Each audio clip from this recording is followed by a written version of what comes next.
안녕하세요. 한의사 이혜민입니다. 지난 두 편의 영상에 걸쳐서 저탄고지와 간헐적 단식에 대한 이야기를 했었는데요. 그렇다면 오늘은 당뇨 환자분들이 체중 감량을 왜 해야 하는지, 그리고 어떻게 하면 좋을지 영양사 스테파니님을 모시고 자세한 이야기 나눠보도록 하겠습니다. 안녕하세요. 안녕하세요. 반갑습니다. 영양사 스테파니입니다. 네, 예전에 우리나라는 실제로 마른 당뇨 환자가 많았거든요. 근데 요즘에는 비만한 당뇨 환자분들이 점점 늘고 있어서 거의 반반 정도가 됐어요. 실제로 이렇게 비만한 당뇨 환자분들이 많아진 그런 이유가 무엇일까요? 실제로 이제 많은 다수의 연구들을 보면요, 체지방이 많을수록, 즉 비만한 사람일수록 혈당 조절이 안 되고 인슐린 저항성이 높아진다는 연구 결과가 있습니다. 사실 인슐린 저항성은요, 100% 이것 때문에 높아진다라고 명확하게 기전이 밝혀진 것은 없지만 아마 체지방률, 복부둘레나 이런 것들이 이제 지대한 영향을 미칠 것이라는 것에 대해서는 이제 학계에서 인정하고 있는 편이고요. 비만한 당뇨 환자분들이 많이 늘어나고 있다고 말씀하셨는데, 이거는 제가 생각했을 땐 요즘 한국인들의 식습관 행태와도 관련이 있는 것 같습니다. 실제로 성인 남자의 50% 가까이가 비만인 거 알고 계셨나요? 아, 정말요? 네. 비만율이 점점 증가하고 있어요. 근데 비만이 당뇨에 영향을 미치기 때문에 당연히 비만이면서 당뇨도 가지고 있는 사람들이 늘어나는, 그게 이제 당연한 수순이라고 보여집니다. 한국인의 식습관 행태가 많이 서구화됐기 때문에 라고 보는 것이 맞을 것 같습니다. 그렇기 때문에 기본적으로 비만하신 분들이 많아졌고, 그 와중에 이제 당뇨를 이제 갖게 되신 분들이 덩달아 증가했다라고 보는 것도 맞을 것 같고요. 그리고 실제로 많은 다수의 연구 논문들을 확인을 해보면 비만, 복부둘레, 체지방률, 이런 이제 살이 찌는 것과 관련되어 있는 지표들이 혈당을 높이고 인슐린 저항성도 높이고, 그래서 혈당 조절이 안 되게끔 만드는 것과 관련이 있다고 합니다. 그래서 인슐린 저항성의 그 기전에 대해서 100% 이것 때문에 인슐린 저항성이 높아진다라고 명확하게 밝혀진 것은 없지만 체지방률이 상당한 영향을 미치고 있다고 학계에서는 보고 있고요. 그래서 서구화된 식습관이 살찌게 만들고, 그리고 살찐 것은 당뇨와 연관이 있고, 이러다 보니까 이제 살찐 당뇨인들이 많이 나오는 것 같습니다. 결국 서구화된 식습관이 당뇨 환자들을 많이 만들었다는 그런 내용인데요. 실제 비만할수록 당뇨 발병 위험이 높아진다는 그런 데이터가 있나요? 네, 이제 검증된 데이터도 있습니다. 화면을 한번 보시면 2010년 국민건강영양조사 내용의 일부입니다. 내용에 따르면 BMI, 즉 이 수치가 높으면 높을수록 살이 쪄 있는 분이라고 생각하시면 됩니다. 25 이상이면 당뇨병 위험률이 2배 가까이 증가한다고 되어 있습니다. 2배나요? 네. 이렇게 체중이 많으신 분들은 체중을 빼는 게 정말 필수적이겠네요. 네, 맞습니다. 그런데 전체적인 체중도 중요하지만 우리 마르신 분들도 당뇨 있을 수 있거든요. 네, 맞습니다. 다른 이유도 있겠지만 결국 내장 지방, 뱃살, 복부 지방, 복부 비만 이런 것도 중요할 것 같은데 어떤가요?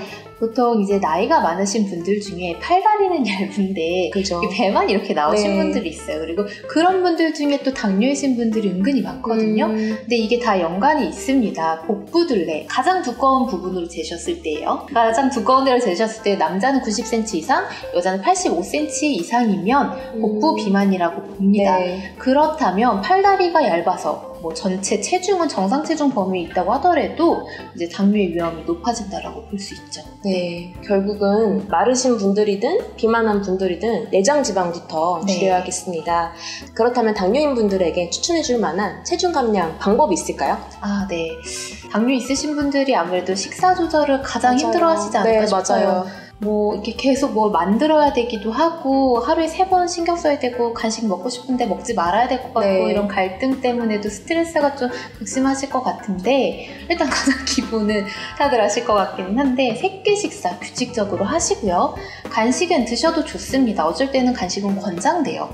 저혈당을 예방하기 위해서 늦은 저녁이나 이럴 때 간식은 오히려 권장되는데, 간식을 드신다고 하면 혈당을 천천히 올리는 유제품이나 두유로 하루에 2번 정도.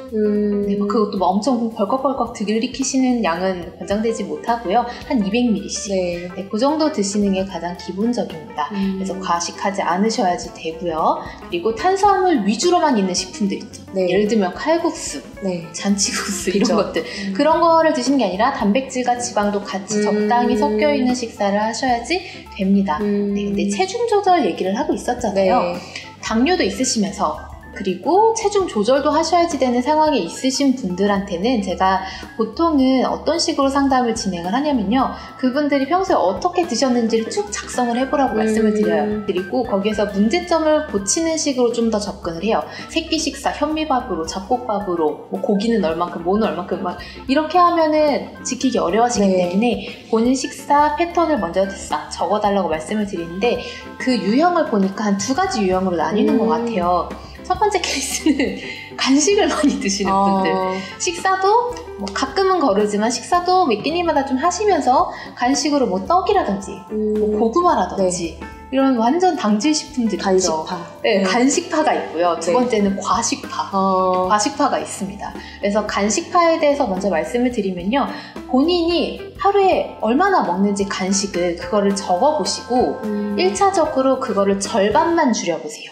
절반만. 네, 막 한 번에 다 끊으세요라고 하면 본인도 힘들어하시고 또 갑자기 식단에 급격한 변화가 오면 또 혈당 조절이 안 되는 일이 생길 수 있기 때문에 절반만 양을 줄여보시기를 권장을 드립니다. 양을 줄이는 게 힘드시면요. 바꿔보세요, 간식을. 채소로 바꾸시면 오이, 당근 이런 것들로 바꾸시면 양 크게 구애받지 말고 그냥 넉넉히 포만감 있으실 때까지 그죠. 드셔도 돼요. 방울토마토. 맞아요. 그런 것들. 그렇게 바꿔보셔서 포만감 늘리시는 것도 괜찮고요. 아니면 난 채소는 정말 싫어라고 하시면 당질 식품이 아닌 단백질 혹은 지방 식품들 있죠. 네, 그런 걸로 소량으로 바꿔보시면 좋습니다. 지방은 또 너무 많이 먹으면 살이 찔 수 있기 때문에 견과류 뭐 한 줌 정도를 드신다거나 아니면 뭐 계란 흰자. 어쨌든 가장 추천되는 거 간식파이신 분들은 간식량을 일단 적어보세요. 자기는 절반이라고 생각했는데 절반이 아닌 경우가 굉장히 많기 때문에 일단은 적으시고 거기에서 이것 빼고 이것 빼고 이것 빼고 내일은 이것만 먹어야지 라고 양을 반으로 줄여주시길 부탁드리고 두 번째로 과식파. 간식은 그렇게 많이 먹지는 않지만 그냥 과식이 일삼으시는 분들 끼니가 많으신 분들 뭐 밥을 뭐 2봉씩 드신다거나 이러시는 분들이 있으실 텐데 사실 이것도 정확하게 말씀드리자면 당뇨가 있으신 그 환자분의 체중이랑 키랑 연령에 따라서 과식을 어느 정도로 조절해야 되는지는 다 달라져요. 한 사람 개인에 되게 맞춰져 있는 거라기보다는 되게 애둘러서 말씀드릴 수밖에 없다는 걸 좀 감안을 해주시고 이런 식으로 정리를 하시면 좋습니다. 보통 자기 체중의 20에서 30을 곱한 칼로리를 하루 권장 섭취 기준으로 제한을 해드리는 편인데요. 예를 들어서 나는 100kg인 엄청 고도비만인 사람이다 라고 하면 30이 아니라 20을 곱하세요. 그러면 100 곱하기 20 하면 2000 되죠? 그죠. 2000칼로리를 하루 3끼에 나눠서 드신다고 생각을 해주시면 좋고요. 나는 정상 체중인데 복부 비만이다. 이러시면은 굳이 뭐 20으로 곱해서 드실 필요는 없고 한 30 정도. 30에서 35 정도 곱하시면 괜찮아요. 그렇게 해서 만약 60kg의 몸무게가 나가시는 분이라면 30을 곱하면 1800칼로리죠? 1800칼로리를 아침, 점심, 저녁에 나눠서 600 드시는 거가 좋습니다. 근데 영양학적 지식이 많지 않으신 분들은 600칼로리 식단이 도대체 뭐야? 라고 어려워하실 수 있는데 요즘에 인터넷 검색 좀만 하면 다 나오더라고요. 그래서 그렇게 해서 참고하셔서 식사하시는 게 좋을 것 같습니다. 좋은 말씀이시네요. 식사에 대해서 이렇게 자세하게 설명해 주셨는데요. 그렇다면 운동은 어떻게 하면 좋을까요? 운동 정말 필수적입니다. 인슐린 저항성을 낮추는데 도움되는 것들이 그렇게 많지가 않은데요. 그 중에 하나가 운동입니다. 그죠. 인슐린 저항성을 낮추는데 굉장히 도움이 되는데 되게 장시간 하는 과격한 운동은 오히려 혈당을 떨어뜨리고 몸에 좋지 않으실 수 있어요. 그렇기 때문에 걷기, 가볍게 뛰기, 그리고 천천히 자전거 타기 등 저강도에서 중강도 정도 되는 운동을 권장을 드리고 싶고요. 운동을 하시더라도 막 나는 열정이 있어서 2시간 이상씩 하겠다 권장드릴 수 없습니다. 30분에서 1시간씩 그냥 되도록이면 일주일에 3회 이상 하시는 거를 가장 이제 바람직하게 생각을 하고 있고요. 근력 운동도 좋습니다. 근력 운동은 혈당을 빠르게 낮춰주는 효과가 있어요. 근데 그렇기 때문에 또 한편으로는 조심하셔야지 되는 게 아직 식사하시기 전에 근력 운동을 하시는데 당뇨약 먹은 지는 얼마 안 됐고 막 이런 상황이면 혈당을 빨리 떨어뜨리기 때문에 또 저혈당이 오실 수 있어요. 그래서 근력 운동 하실 때에는 한 20분 이상 진짜 좀 땀이 날 정도로 근력 운동을 했다라고 하시면 운동 직후에 오렌지 주스 100ml 정도의 탄수화물을 보충을 해주시는 거를 권장을 드리겠습니다.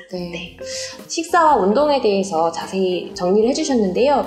영양사님이 직접 대학에서 운영하는 네. 그런 홈페이지에서 운영하는 네. 프로그램이 있다고 들었습니다. 네. 그 프로그램에 대해서 자세히 한번 설명 부탁드릴게요. 네, 저는 지금 이제 개인적으로 다이어트 사업을 하고 있는데요. 네. 식습관 교정을 바탕으로 한 요요 없는 다이어트를 권장을 드리고 있어요. 그래서 특징은 그 신청을 하신 분들이 설문조사를 하셔야지 돼요. 네. 난 나이가 몇이고 나는 기저질환이 뭐 고혈압에 당뇨에 뭐가 있고 안 좋은 데가 있고 정보를 작성을 해주시면 그거에 맞게 그거를 반영을 해서 식단을 짜드려요. 왜냐면 본인의 평소 식습관이나 기호를 반영하지 않은 그리고 질환 상태를 반영하지 않은 식단을 제공을 해드리면 이행률이 완전히 떨어지더라고요. 그리고 식단에 포함되어 있는 일부 식품은 구매하기 번거로운 것들이 있어요. 그래서 그런 것들은 직접 집으로 보내드리기도 하고 있습니다.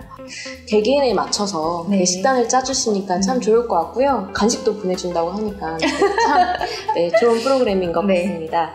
마지막으로 당뇨 네. 환자분들을 위해서 체중 감량 이렇게 했으면 좋겠다. 종합적으로 네. 팁 한번 주시기 바랍니다. 네. 당뇨가 있으신 분들 체중 감량, 혈당 조절하는 데 도움이 될 수 있습니다. 그렇기 때문에 과체중 이상이신 분들은 체중 감량을 한 번쯤은 꼭 고려를 해보셨으면 좋겠고요. 하실 때 당뇨가 있으신 분들은 건강하신 분들이 하는 다이어트 방법을 그대로 따라가시면 안 됩니다. 새끼 식사를 반드시 하시는 그런 방법들 지켜주시고 영양 밸런스가 좋은 식품들 잘 챙겨 드시기를 바라고요. 그거에 맞게 식사하시고 건강하게 빼셨으면 좋겠습니다. 네. 오늘 말씀 감사드리고요. 궁금한 점 있으시면 댓글 남겨주시고 아직 구독하기 안 하신 분들은 구독하기 그리고 좋아요 눌러주시기 바랍니다. 감사합니다. 감사합니다.